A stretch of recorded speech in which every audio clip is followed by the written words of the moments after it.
হামজা চৌধুরী দেশের cricket football সব জায়গার আলো বাতাস কেমন বদলে দিয়েছে, তাই না? এই তো সেদিনও বাংলাদেশের কেউ বাংলাদেশ ফুটবল নিয়ে ভাবতো না, তবে হামজা চৌধুরীর আগমনে দেশে এক প্রকার উল্লাস উৎসব দেখা গিয়েছে তাকে ঘিরে।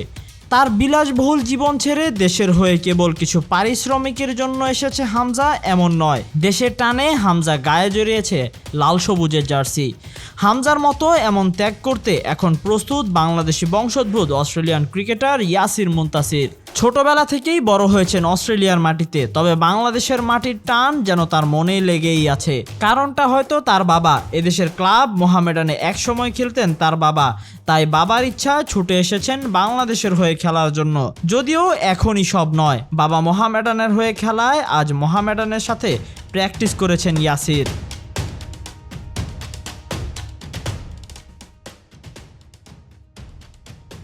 তবে ছেলে ইয়াসির মুনতাসিরের ইচ্ছা দেশের জন্য কিছু করার, তাই সুযোগ পেলে হাতছাড়া করবেন না তিনি। সেই সুযোগ কাজে লাগাতেই আজ রিয়াদকে দেখিয়েছেন নিজের লেগ স্পিন ভেলকি, করেছেন ব্যাটিংও। দেশের ক্রিকেটে কিভাবে ক্রিকেট নিয়ে কাজ হয় তা দেখতেই আজ মিরপুরে ইয়াসির। ভবিষ্যতে অস্ট্রেলিয়ার হয়ে খেলার সুযোগ রয়েছে তার, তবে লাল সবুজের আগে নয় পরেই বিবেচনা করবে সেটা। তাই দেশের ক্রিকেট বোদ্ধারা ইয়াসিরকে কাজে লাগাতে পারেন কিনা সেটাই এখন দেখার অপেক্ষায় ক্রিকেট ভক্তরা। Tahsin Ahmed, BD archive.